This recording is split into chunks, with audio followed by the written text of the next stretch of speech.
Ladies and gentlemen, thank you very much for coming. It's wonderful to be here with you today. In fact, it's wonderful to be anywhere with anyone at this moment. And I'm really hoping I can stop using that joke quite soon, because we'll all just be used to being in rooms with each other again.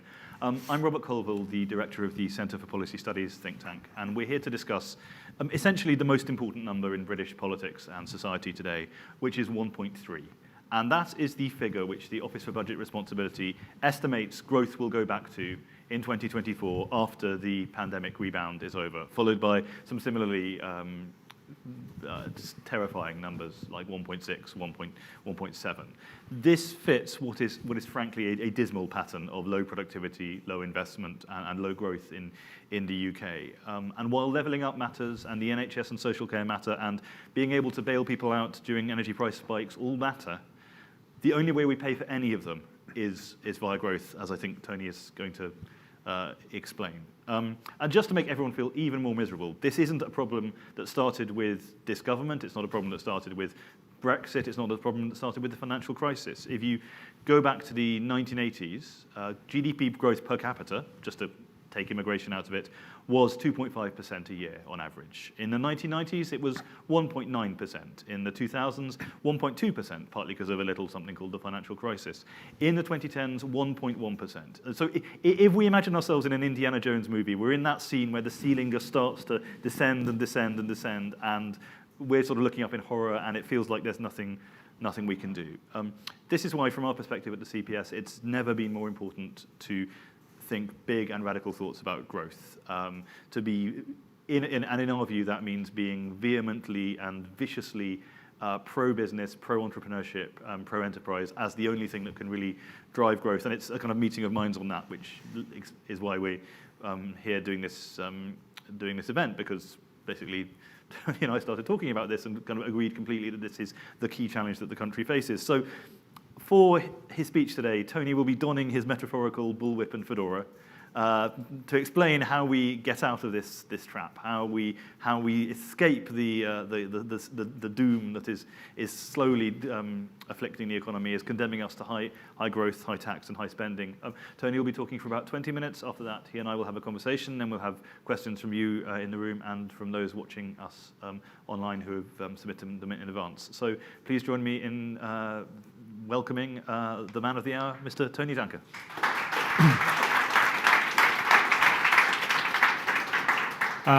Thank you, Robert. I think you just made me Harrison Ford, did you? I'll take it. Good morning, everybody. Thank you, Robert. Welcome, everybody, those of you here in the room at the CBI HQ, and those of you at home in your pajamas. We know you're wearing your pajamas, but it's our secret. It's a real pleasure, Robert, to collaborate with you and the brilliant Centre for Policy Studies on today's event. I don't know if you know the CPS logo, but it's basically a dartboard, because your thinking always hits the bullseye, right? Although I think it looks very much like the Jam logo, for those of you old enough to remember, which makes you the Paul Weller of modern conservative thought, which is a comparison you're not wild about, given Paul Weller's politics. But I'm really looking forward to our conversation today. Anybody that follows topics like these will read Robert's brilliant column in the Sunday Times, as I do every week. Yes, today we do need to talk about growth. As you said, labour shortages, supply chain problems, energy prices soaring. More about that from the Chancellor in a moment. Inflation outstripping wages. That's why we need to talk about growth. This is 1 year after we fully left the European Union. And Brexit was a two-part plan. The first bit was supposed to be the easy bit, where we leave. And the second bit was all about growth. Higher growth, higher competitiveness than ever before, unleashing the hidden potential of Britain. And on that front, we really haven't got started yet. And look, I am a big believer in post-Brexit Britain. I think it gives us the burning platform we need to push the UK's huge economic potential.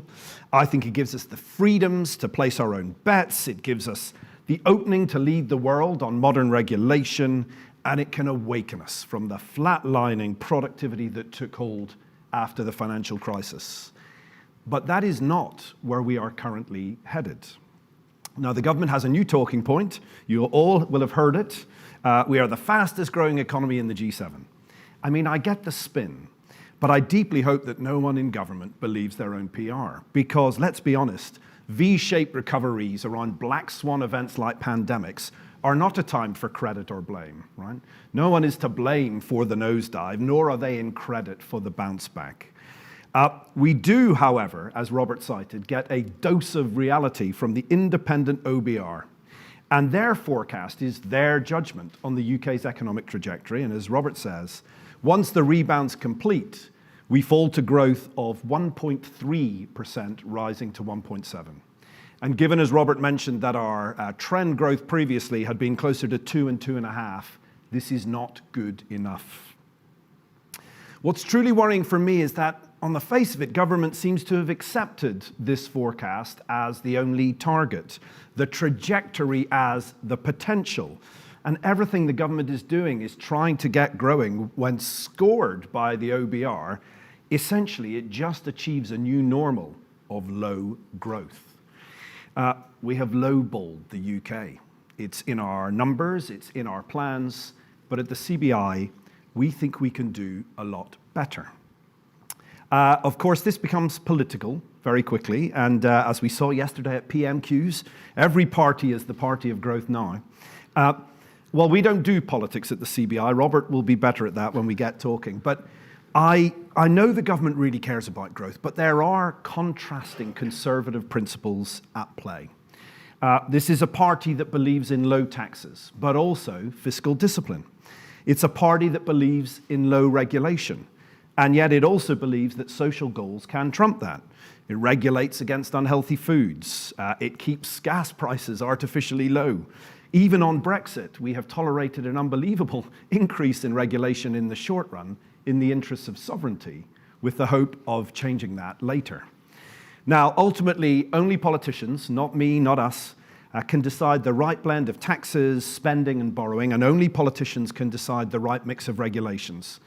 But what I will say is that the current settlement isn't working. There are rising spending pressures, too much tax, and too little growth. As a great hero of mine once sang, we are caught in a trap. Let me be clear about why this is such a problem. Today's high spending, high taxes, low growth is a cycle that's very hard to get out of. Cutting spending is far from straightforward, which is, by the way, why no political party wants to do it. By the end of 2021, a record 6 million people in England were waiting for routine hospital appointments, and the IFS warns the backlog could hit 10 million as appointments that were deferred during the pandemic resurface.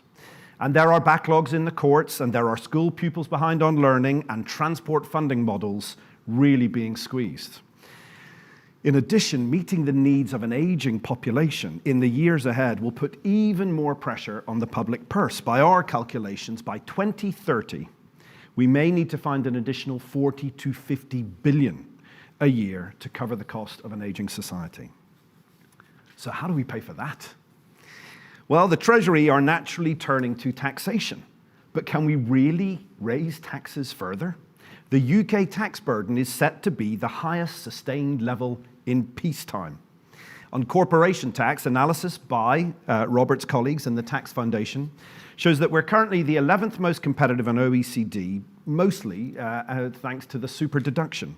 But when that ends, we will slip down to 31st place on corporation tax. And of course, the government likes to say, well, we're still very competitive on business tax by looking at the corporation tax rate. It should accept, in honesty, that that's comparing apples and pears. It doesn't include, for example, the UK's eye-watering property taxes, which are the 4th highest in the OECD. We know the evidence that raising taxes reduces growth, and cutting them drives it. After all, we cut VAT to stimulate consumption. We remove road tax to stimulate the buying of electric vehicles.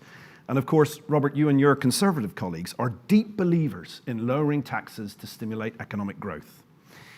Now, let's be honest, the government are in a tough spot in all of this. They say we simply can't afford to spend the things we want to spend on growth. But I say we can't afford not to. Because simply put, we will not pay down today's debt, extend public services, and lower taxes on 1.6% growth. It's not going to happen. To be clear, we're not talking about growth by any means. We are talking about the right kind of growth, sustainable long-term growth based on investment, innovation, and productivity. Now, it has been the Treasury's job as an institution since the Stone Age to be skeptics of this kind of talk. But economic and fiscal policy are not the same thing. No CEO in this room puts the finance department in charge of sales or lets them alone determine strategy. Companies can't afford not to invest in growth, and nor can countries. It's also not just about money. It's about ambition, imagination, and above all, it's about the political confidence to replace incremental policy with bolder and better. So can we do it? Can we pull this off, what I describe? Well, I'll give you 3 reasons to believe that we can. The first is, as Robert said, we've done it before. Between 1993 and 2008, the UK market sector grew by 3% a year, twice the rate of the last decade. And it wasn't, as some say, about unsustainable bubbles in sectors like oil and property and FS. 3/4 of this growth in our work was driven by capital investment, new technologies and innovation, double what they contributed in the last decade. Second reason to believe, look at other countries who've done it. I will name one with a hint of menace, Singapore. Reduced operating costs, cut corporate tax by 10%, made big bets to spark investment, spent on infrastructure, venture capital services, low interest loans, and tax incentives. The result was an average of nearly 6% growth per year. Imagine that on the Thames. And these are the kinds of policies now being deployed today by EU countries as part of the COVID Recovery Fund. Look, the third reason to believe we can do it, and this for me is the most important, is that in the UK we have never, in my lifetime, had quite a moment like this, when the triple forces of the pandemic, Brexit, and the race to net zero coalesce to create a burning platform and opportunity for growth. During the pandemic, this country emerged as a global leader in life sciences. We saw 3/4 of firms adopt new technologies. We saw 700,000 new businesses alone in 2020. In the wake of Brexit, we have new regulatory and tax freedoms, and we can make trade deals on our own terms. But the greatest prize of all flows from our world-leading position on decarbonisation. As Mark Carney announced at COP26, there is a wall of investment to fund decarbonisation, over $130 trillion of assets, and a big chunk of that is in London. And this isn't about woke, it's about wealth. And British businesses are begging Conservative politicians to see the enormous prizes available for companies and countries that move fast. So all this means this is our moment. In my last job at Be the Business, working on UK productivity, I started to get down. I became a doubter. I thought, God, is low productivity, low growth, low investment, is that endemic in UK economic life? What I felt at the time was somehow we needed a shock. We needed some jump leads. Well, we now have 3. Brexit, COVID, net zero. It is a once-in-a-lifetime opportunity to change the trajectory of the British economy. Every CEO I speak to says it. It's also why I took this job.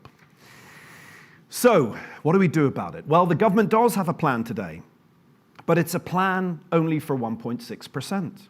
It's a plan that increases business taxes massively without the release for investment following suit. It's a plan that funds green investment more than the pass, but less than our international competitors. It's a plan that funds an inflexible apprenticeship levy program while skill shortages continue to hinder growth. It's a plan that stops immigration for the skills we need, but offers no alternative to get them here. Now, there are plenty of exceptions to this rule, moments where this government really has made bold interventions in pursuit of better growth. The super deduction was a super exception to normal incremental thinking. It was the boldness we need. Now, the 2023 end date is too soon for most investment cycles. So not only does it need extending, it needs to represent a totally new way of thinking about business investment. The offshore wind market, with its contracts for difference, was the moment the UK government realised that it's not just about public expenditure. They could use their balance sheet to unlock high-growth private sector markets. The adoption in the budget in October of skills boot camps was the government realizing how the world of skills really operates in business today. All these measures have one thing in common. They overcame orthodoxy in public policy, they represented bolder thinking, and that is what we need across government now. We need every cabinet minister, and especially the Prime Minister, leading a campaign for bolder growth. So we have some ideas on how to get them started. 5 new ideas. First, we think we should use this moment to transform private sector investment. So how about we leverage the 6-point corporation tax increase shock of next April to stimulate unprecedented business investment and innovation? Any salesperson know, any salespeople in the room? Any salesperson know that a price rise is a great time to do a discount. So when the super deduction ends in March 23, let's replace it with a permanent investment deduction, a 100% tax deduction for capital spending.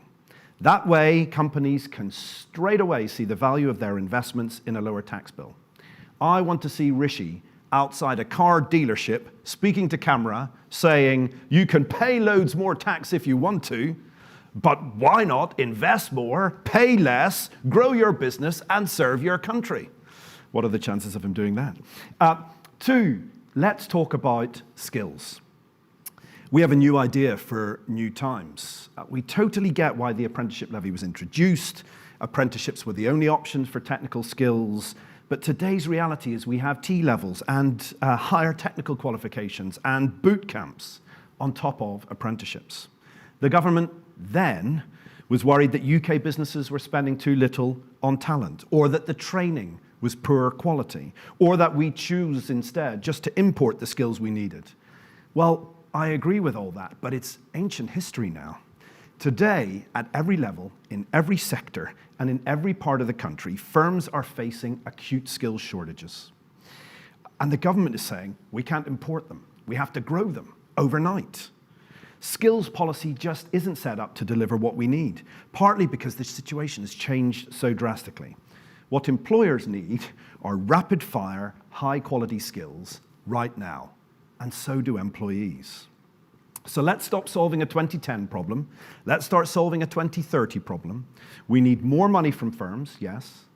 Funding more British worker skills, yes, with a higher quality and more flexible offer. It's time to turn the apprenticeship levy into a skills challenge fund.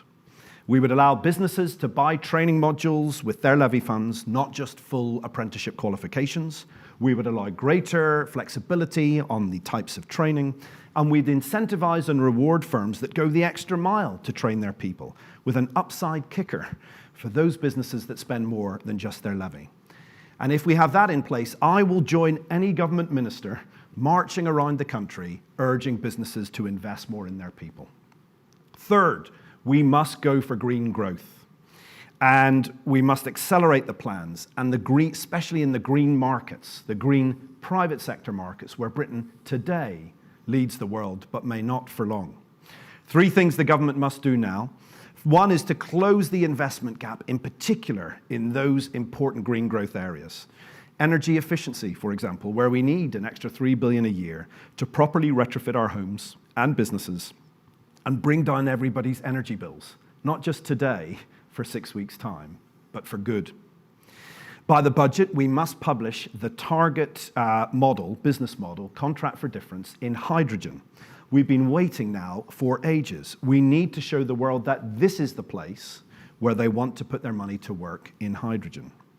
And thirdly, we should launch a scorecard for green competitiveness, to launch by government and business together, to hold ourselves accountable versus our competitor countries about how we're doing in the major green growth markets of the future. 4th, and I hope you like this one, Robert, we need to take up the Brexit opportunity we now have on regulation. Contrary to popular opinion, we don't want a bonfire of regulations for business or divergence for the sake of it. This is about something altogether smarter. It's about leading the world in having the most future-focused regulatory environment. It's a vision where Britain, therefore, is the first to win in new and growing markets, AI, life sciences, and so on, and also the first to adapt in existing ones. transforming the UK into a global regulation rule setter. So today we propose that the Prime Minister builds on his very good thinking in Monday's Brexit paper on regulation and sets up a new Office for Future Regulation. Now, I realise that doesn't sound that radical, but its mission would be. The focus of the new body would be specifically on the big bets we need to make in our economy. Regulation would be future-focused on new technology and new consumer realities. It would be more agile, changing when out of date, allowed to do so now that we don't have to negotiate it between 28 countries. It would be more proportionate, rooted in a better balance between investment and consumer protection. And finally, it would be more dynamic, and our regulators more dynamic, allowing them to be quick and decisive, just as we saw with the vaccine, when the MHRA enabled the UK to lead the world. Fifth and finally, let's get serious about having the workforce for the future. Last autumn, you may remember, business and government had a pointless quarrel over HGV drivers and butchers. The government ignored the obvious evidence that the UK couldn't train enough new ones in time at home. They said, tough luck, unless we close the borders, business will never change. Great rhetoric, poor results. So shall we get serious now about how we can generate more of the skills we need at home so we can rely less on immigration? Nadim Zahawi, the Education Secretary, is on to something with his new Unit for Future Skills, designed to look at the data of the skills gaps in different industries. But let's go one step further. Let's supercharge that idea and build an independent council for future skills. What would it do? It would take a holistic look at our workforce needs for today and tomorrow, number one. Number two, work out how government policies can help us meet them. Number three, it would optimize, therefore, government training provision towards that future economic demand. And number four, it would give independent recommendations on where we'll need visas to overcome shortages in homegrown talent. It would therefore set the shortage occupation list whilst thinking about homegrown skills at the same time.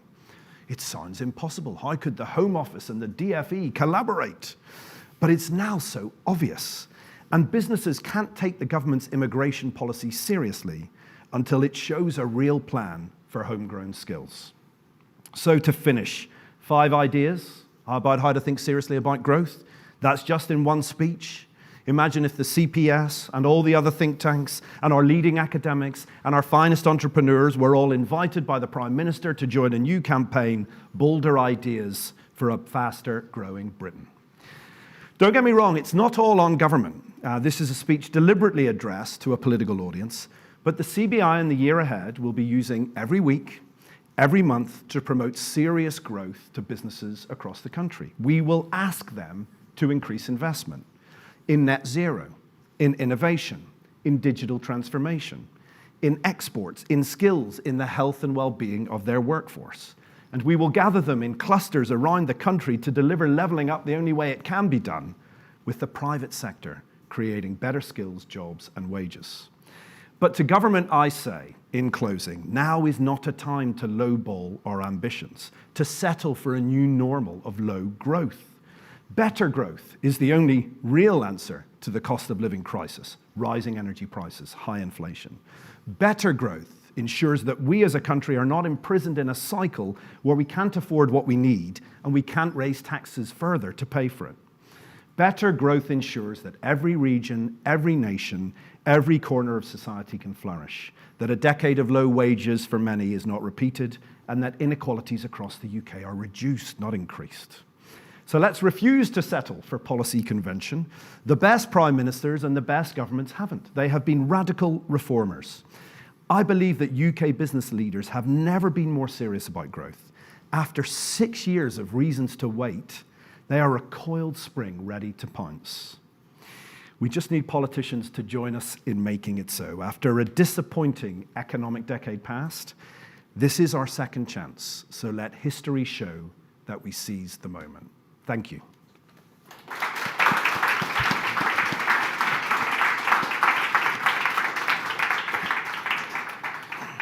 Thanks, Tony. Now we'll have a quick conversation and then hopefully open it up to everyone else before Rishi tells us how he's going to stop us all getting poorer in in short order.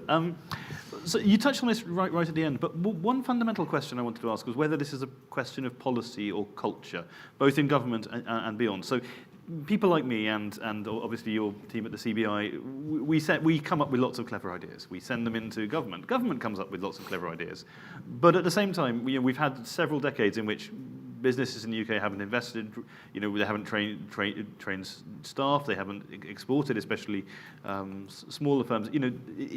Government can and sometimes does turn around and say, well, look, we've tried this scheme and that scheme and the other scheme, and we've funded it and we've not funded it, and we've, but at some point we have to say that the problem is cultural rather than being about the levers that we can pull in Whitehall. Well, look, I mean, if it's cultural, as you said and I said, it wasn't always cultural. I mean, there is a bit of it that's sort of long term, but we've shown we can exceed our cultural norms. And let's say that it is cultural, because I understand that it's somehow endemic. The question is, who has the levers to change the culture? I mean, honestly, if the government's answer is, look, it's cultural, we're doomed for 1.3% growth forevermore, then we can all go home.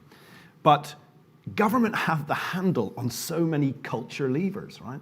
That's what tax incentives are all about. It's what, yesterday's Levelling Up white paper is all about. It's what the offshore wind story is all about. Look, I wish the CBI had all the levers, right? We would do all the things I just said. And by the way, we'll use our lever, right? We have a very nice pulpit, and we have, hundreds of thousands of members, and we will campaign that they do these things too. But government controls the culture levers of our economy. Nadeem Zahawi on skills can wave a wand and the culture can change. Now, admittedly, the wand isn't directly connected to the behavior of every firm, but he's got a better chance than anyone in this room and than you and I. Yeah. So I think that, yes, it's cultural, but the levers to change culture are predominantly in the hands of government, and believe me, we will campaign with them on the follow-through. It just sometimes strikes me that to use a football metaphor, because I know we're both fans of a fine football team, we sometimes talk about it in terms of, we used the 4-4-2 formation when we should have had 3 at the back, rather than the simpler, we just didn't want it enough. Well, listen, now that we've got into football formations, with apologies to non-football fans, I think any good football team manager, God, it's so cliche to use sporting metaphors, but anyway, will tell you that you don't shift formation 4 times during a season. And that is the story of government industrial policy, as you well know. Investment incentives would be the classic example. Yeah, I mean, but also, we had an industrial strategy under this government, then we cancelled it, and then we sort of have one, but we have a plan for growth. And actually, probably the most predominant complaint amongst firms the country over is that the governments, we've tried it, usually last for 9 months, and then there's a replacement of the business secretary and we try something else. I remember Charlie Mayfield and I went to Germany to understand the German productivity miracle. And we had a sort of round table of German policymakers and chief executives. And they basically said industrial policy in Germany has been consistently the same for 70 years. And our industrial policy changes every 3 years, if not more often. So listen, I think for the government to turn around and say, no, we tried that. We tried to tax, I think if the Treasury turned around and said, well, we tried a super deduction, but, in the wake of mass inflation, energy prices soaring, and it only lasted 1 year. No, we tried that. Tax incentives don't work. I think that would be just not credible. Yes. Well, I think temporary investment incentives alongside permanent tax rises probably definitely doesn't work. Well, indeed. You mentioned a few countries in there, Singapore, EU, Germany just now. Like, if you could pick and choose from what the best practice of other countries, apart from that consistency, which I think everyone here would agree is absolutely has been missing. I mean, I remember. We had the list of grand challenges, and then we had the list, and then basically every government seems to pick its sort of 5 favorite industries, which are the future, whether it's self-driving cars or, and it's just like, there is no consistency. But if you could pick the stars of the show, the ones who we should be copying, where would you? Look, I think I don't. What I envy amongst other countries, I think, is they are better than us at formulating a joint coalition between industry and government behind big bets, right? They do national competitiveness strategies, and they all align around them, and they work together on them. We're not very good at doing that in this country. But look, our inherent advantages, I mean, we have unique inherent advantages, right? If you look at all the sort of profit pools of growth in every market and sector in the next 10 years around the world, and we did last year, you'll see that all the big prizes are in areas like financial services and professional services and digital services. We're really good at that stuff, right? The world should be ours. When you look at where all the green growth is coming from, hydrogen, carbon capture, and so on, we currently are leaders in the world of that. I think this is about having the confidence and the courage to bet big, and to not only bet big in words, which the government has done a lot of, but to bet big in actions, which they've only done occasionally. And I hope after today, and as they think about the next 3 years, and they think about that OBR forecast, which is miserable, if accurate, that they think, actually, we need to follow through on these big bets. Yeah, but there are some tensions here. Like, so you mentioned, of your 2 points, one was green growth and another was regulation. But if you read the regulation paper which came out on Monday, they explicitly say, we think a 1 in, 2 out target would be very good and it would have a galvanizing effect throughout Whitehall, but we can't do it because we're doing net zero. And that's going to have so much new regulation that it would make it way too painful for us to then strip away lots of other regulation at the same time. Now, we obviously would object to that and say, you can still do net zero and strip away existing wasteful regulation. Look, I think there is definitely a ton of regulation and red tape which firms are struggling with, and definitely small and medium-sized firms are struggling with, and I hate to say it, but they are particularly struggling with it from Brexit because it's gone up in volume. Hopefully that will calm down. But actually, when you talk to sector leaders, either startup, high-growth, scale-up businesses, or the large companies, or you speak to the UK country managers of global businesses, they will tell you that the UK can really lead the way on smart regulation, future-focused regulation. The way we're going to compete in financial services, the way we're going to compete in life sciences, is because we are going to have high-standard, highly dynamic, and proportionate regulation. Is that 1 in, 2 out? I mean, it might be, but it might not be. It might be 2 in and 1 out. I mean, the net effect is that global companies look at Britain and say, God, that is a place where my life sciences business can flourish and grow, not only in the UK, but it can then export accordingly. That's the test. The test for me is not how many in and how many out. The test is, will global businesses turn around and say, Britain, now that's a place to build my business. Yeah. And contradicting my first question, do you think we've got the caliber of people in Whitehall on this? Because obviously, I think the Unit for Future Skills is a very good idea. I think an Office for Future Regulation would be a good idea. We definitely need something in there pushing this. But if these units are staffed by the same people who've been staffing the existing regulators and coming up with the existing policies, arguably nothing, you're just changing the deck chairs. Look, if the question is, do we have the talent in the country? Yes. Do they all work in Whitehall? No. But I wouldn't expect people in Whitehall to be, the world's best experts in contract structuring for the hydrogen market. The truth is it exists in the private sector as well. What I think we are very bad at in this country, and I'm worried it's going to get worse, is having civil servants and government ministers working with businesses in the design of policy. Right? Government is, in this country, and I know from talking to my peers and others, is deeply concerned about capture and feels that business should contribute its thinking through formal consultations. Then Whitehall officials can circulate in a room with ministers and decide. What we don't have enough in this country is the sort of fluidity at the upstream stage. I realize there's vested interests over time in shaping policy with the best minds in the country. And my worry, by the way, Robert, is that's going to get even worse, right? The message from the Treasury, from most government departments right now is, okay, business, wean yourself off the handouts, no more money, don't come asking us for anything. There's a lot of closed doors in Whitehall to business right now. We're not going to design future solutions for your future industries that way.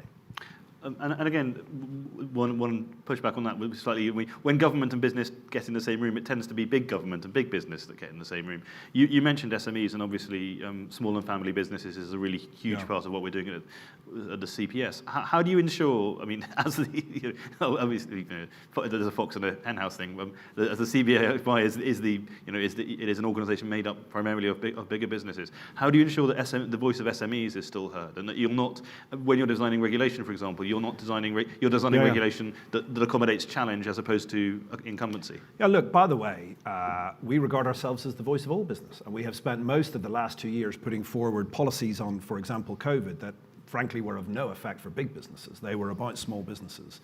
But to your point, look, I think, I know enough about this government to know that they are much more interested in unicorn businesses and smaller businesses than they are in big companies. They see their role as unlocking that kind of flourishing amongst our economy.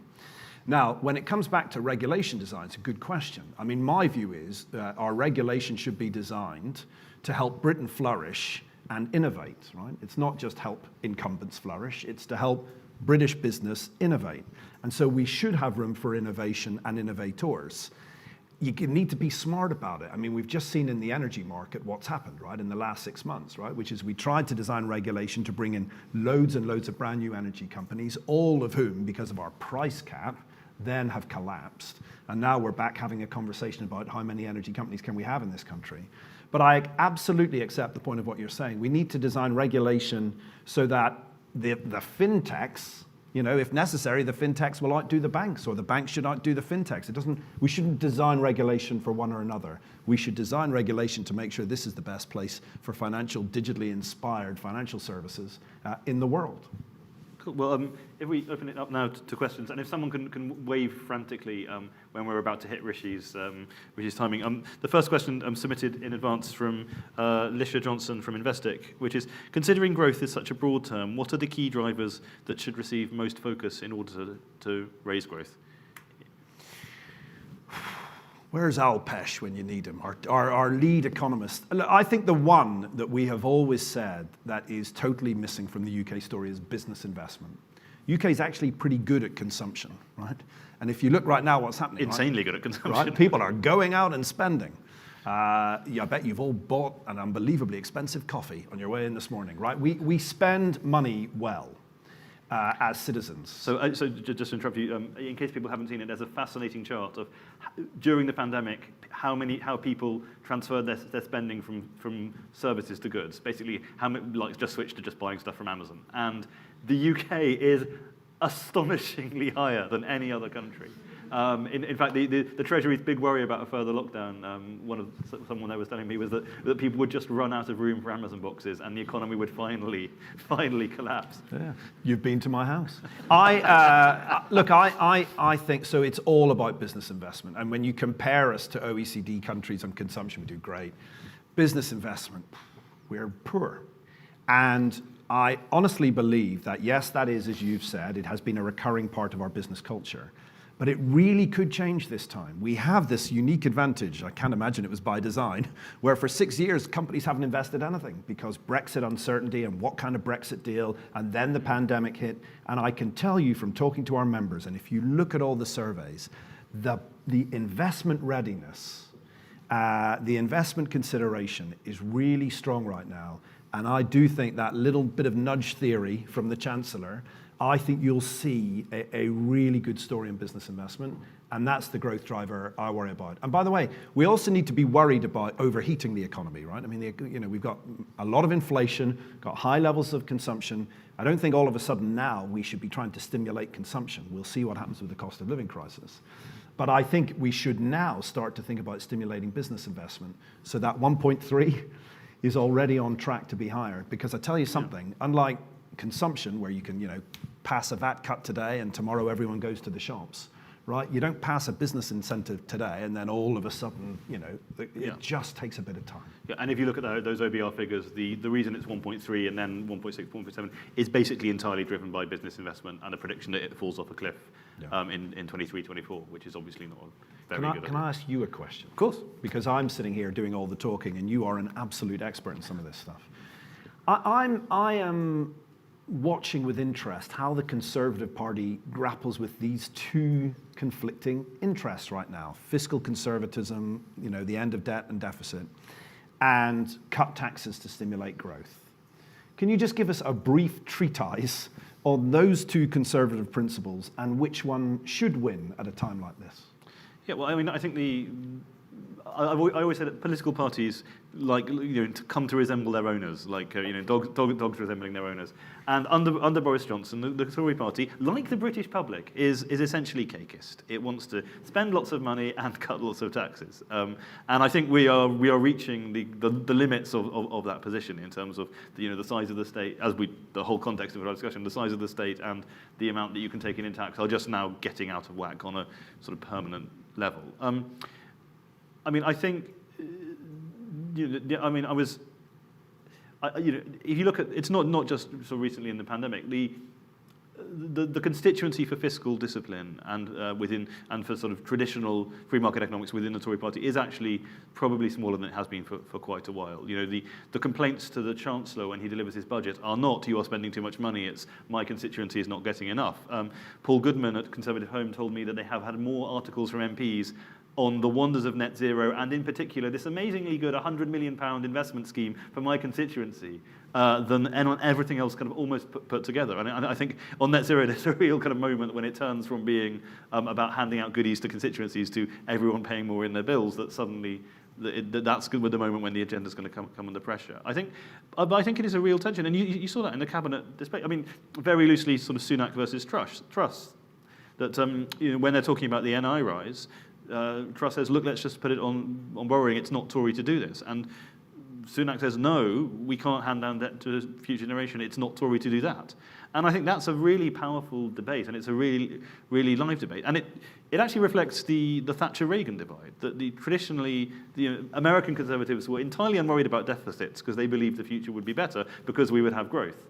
Whereas British conservatives, like Thatcher and her ilk, were entirely pessimistic about the future. They believed the country was on a slow decline. Therefore, you could not possibly hand on deficits to a future generation because you'd be making things that much worse. And I think that tension is very much there. I think Boris himself will obviously always tend more towards the more kind of Henry VIII style, let's spend more, let's cut taxes and worry about the future later element. But you know, he's more Reagan than Thatcher. I think he is definitely more Reagan than Thatcher really on this stuff. Yeah. Great. And Andrew from Barclay, but I mean, please ask me any more questions. But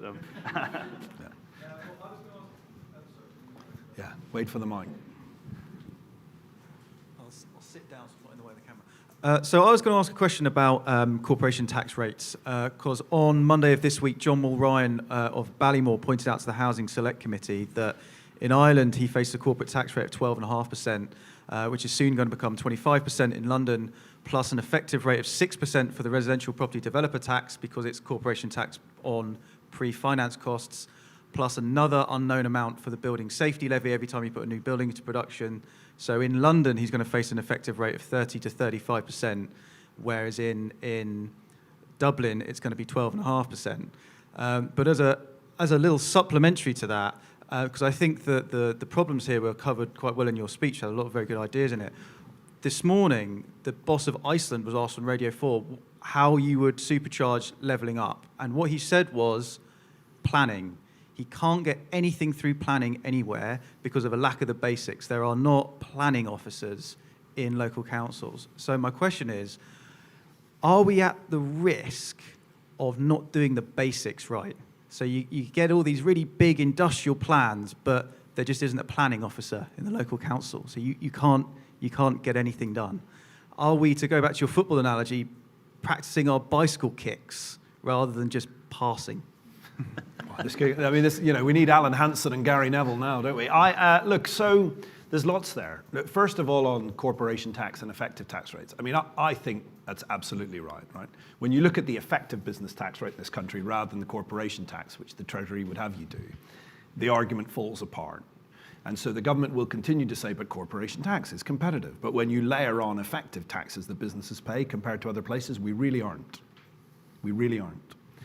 And so, I think, that's a little bit of politics. That's political presentation, but I think it's wrong. Yeah. No, you're right. The Treasury's position essentially is that international investors who are utterly wonderful and incredibly sophisticated are also stupid enough that they only pay attention to the headline tax rate rather than the overall tax burden.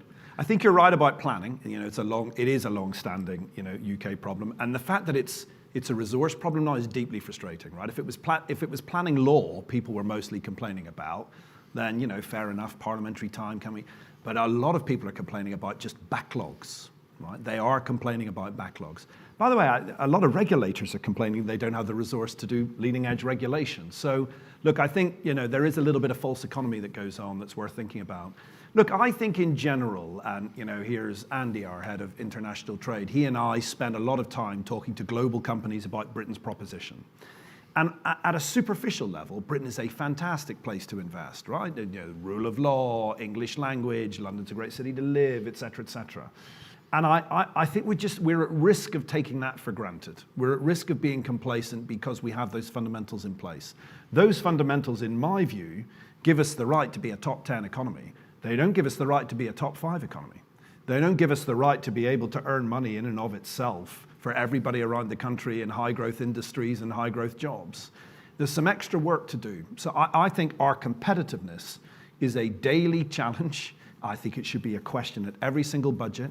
And correct me if I'm wrong, Robert, it was supposed to be what Brexit was about. In the first place, yes, sovereignty, but in the second place, realizing far more competitiveness for Britain outside the European Union. So I think this government should be obsessed with UK competitiveness in the decade ahead. Yes, I'd agree with that. On planning, for sure, I mean, there's another constraint which is going to happen, which is that, after COVID, depending on where it eventually shakes out in terms of working from home, but we are going to need to regenerate and rethink pretty much every city centre, town centre, high street in the country, and get a lot more homes in there and a lot fewer shops. Even before COVID hit, you had the areas most in need of levelling up, incidentally the areas which also swung most of the Tories in the election, where you had vacancy rates which were just eye-poppingly high. And being able to change that isn't just about being able to make change of use really easy, which they've done some stuff on. It's being able to actually draw up really good plans, get businesses involved in drawing up the plans rather than just councillors, and put them in place. And how many people are there in the country who can draw up really good plans for city centres?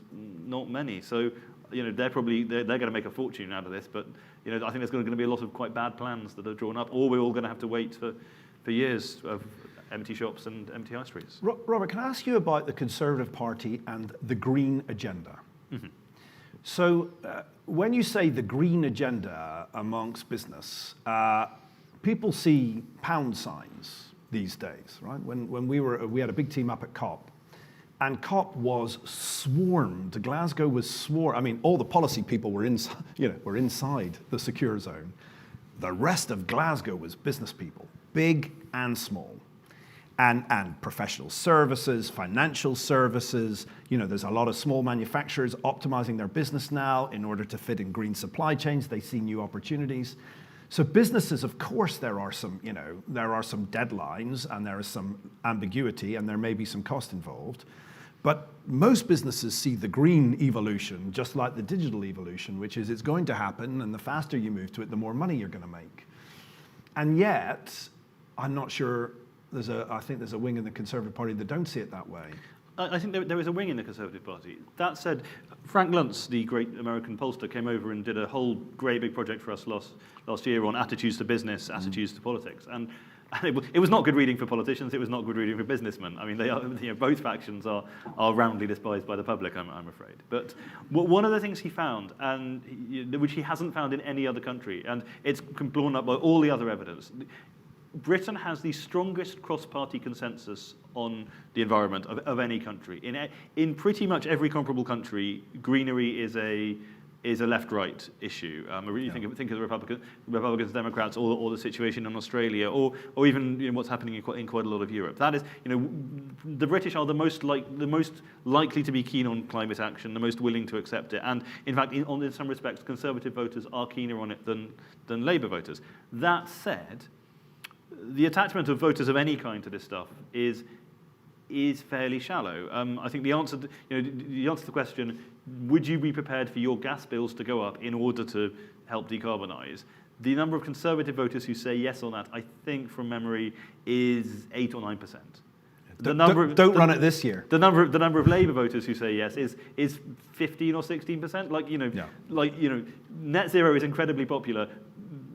Individuals paying for net zero through their cost of living is incredibly unpopular. And that is a circle that can only be squared by innovation, technology, businesses doing wonderful things. Hydrogen, we are huge fans of hydrogen as well. We've done a paper on it. I think we just, it's not just that this is the way to make profit. It's like literally the only way this happens without a backlash. And by the way, look, the UK, I can tell you already, and I've had this conversation with the Treasury and with Kwasi and with Number 10, the UK is not going to compete in public investment terms with our competitors. We are being wildly outspent on green.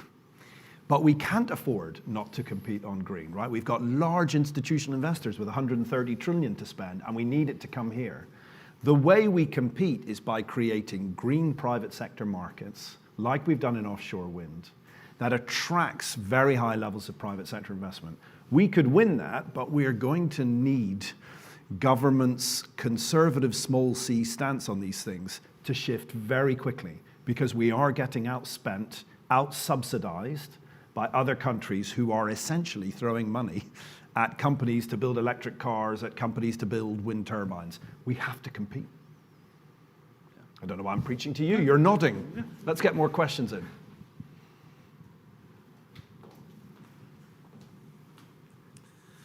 Hi, Andy Burwell, International Director at CBI. Without making any comments about the political or economic systems in China or other fast growth economies, one of the commonalities of those fast growth economies is consistent political leadership and also the integration of the state and business in a system which obviously wouldn't necessarily work in a democratic state. But obviously the UK and many democracies have a cyclical political system. We've got another election looming in 2024, perhaps before. How do we, and maybe it's a question for Robert, get beyond the politics and that political cycle in making these incremental commitments? And what can business do to support that longer term thinking? Well, I mean, I think that China's slightly come off both China's growth model and its political, what China's political model had in recent years. But you're right, and I was struck by this during the 2017 and 2019 elections. What you had going up against each other were utterly, fundamentally different versions of how an economy and society should be ordered, and in a way that it's impossible to imagine in say Germany or another country. It's the point Tony made about consistency of policy, but it's not just even sort of between parties. It's not been commented on enough that the central core of Rishi Sunak's economic agenda is to literally do the opposite to what George Osborne did. Osborne slashed investment incentives in order to lower headline rates of corporation tax. Sunak did precisely the opposite. And both of them thought that they were doing what the evidence said and what the best thing, and what the best thing for long-term growth. But the investment allowance has just gone. It's kind of wibbled and wobbled more than a jelly on a plate. Ultimately, you need a shared buy-in around this is the kind of country we're going to be, and I'd like that to be we are the most competitive, the lowest tax, the best regulated. We are the most business-friendly and investment-friendly country on the planet, and I'd like and then we can use use the old phrase share the proceeds of growth. We could use that to ensure that growth is not just concentrated in London and the southeast, but spread throughout the country, and that we have really world-class firms and services, pretty much everywhere. But there's just something about our political cycle, and I think that's partly been exacerbated by Brexit, and the financial crisis, both of which are moments where you have to say, okay, the previous model isn't working, but then then what do you replace it with? And yeah, I mean, just to comment on that, I think it is. I mean, in theory, this is a government with a very large majority, and therefore, that's your best chance, in my experience, of getting decade-long thinking. So I guess question for you, do you think there is decade-long thinking in government to create real sort of lasting post-Brexit, new economic thinking change? And it's also, by the way, one of the reasons why I think politically green is the most interesting growth opportunity, because actually the UK government has sort of put a target in the ground, 2035, 2030, we've got in political terms, very long-term targets, and climate terms are very aggressive targets. That gives you an anchor by which you can structure market opportunity. It's one of the few areas in which there could be consistent long-term policy. So I think that's an argument for green, but I just wonder whether or not you think the government has been bold enough in having a 10-year agenda rather than just a get through the next year agenda. Well, we saw yesterday it does have a 10-year agenda, because now there is this big list of 12 things that by 2030 it is committed to doing, including creating a globally competitive city in every region of the UK, which I was slightly puzzled by, because I sort of feel either you've already got a globally competitive city in that region, or you're not going to create one within 8 years. But I think, I think it is slightly unfair to be levelling that charge because of the pandemic, right? There were obviously plans and there was obviously long-term thinking, and then suddenly this asteroid has come and has smashed the public services, it's smashed the public finances, and you can't blame them for the fact that we are still kind of crawling out of the ditch and looking at the wreckage of our house behind us. Yeah. Look, I think that's right. Although it's amazing how fast countries around the world are already moving on to the growth agenda, and I think we're just being slower. We have time for one more question, I think. Well, this is more of Wait, the mic's coming, just so everyone can hear you online. Thank you. Jeff Skingsley, L'Oreal. One tax you haven't mentioned is business rates. We talk about growth. There's also growth on the high street that needs to be re-stimulated for small businesses such as salons, beauty parlours, because there's 250,000 people employed in those. They had a terrible COVID and lockdown, and the business rates break on their investment is a real problem. So it would be good to add the business rates into the list of taxes that we're... Well, I did actually. When I talked about, fourth highest, we are the fourth worst in the OECD when it comes to property taxes, I was talking about business rates completely. Okay. And I talked with Michael Gove 2 days ago about business rates and the levelling up plan, because you're completely right? I mean, I think the Prime Minister has rightly observed that at a very human level, boarded up high streets, diminishing high streets, absolutely dents the confidence of a place. Whereas thriving high streets brings it alive. And momentum, there's a lot about momentum in levelling up. And I will allow him and the Chancellor to discuss it further. Let's just put it like that. I mean, the Chancellor is under no illusions what we think about business rates. We've been driving him mad for 2 years. But I think you're absolutely right. Business rates that allow for thriving high streets if levelling up isn't about that, what is it about? But there's an interesting example of Treasury brain here where they're saying, okay, we'll cut business rates, but we'll tax online sales instead. Because it's like the money has to come from somewhere, rather than thinking, okay, we've got this area that's kind of not growing as quickly, but we have an area that's growing, let's grab the money from the area that's growing, which I'm not terribly keen on as a strategy. Tony, I'm really sorry. We could stay here talking all day, but I'm getting signals that Rishi is about to stand up and unveil his latest relief package for the nation. So thank you so much for joining us. It's been an absolute pleasure. Very good. Thanks, everybody.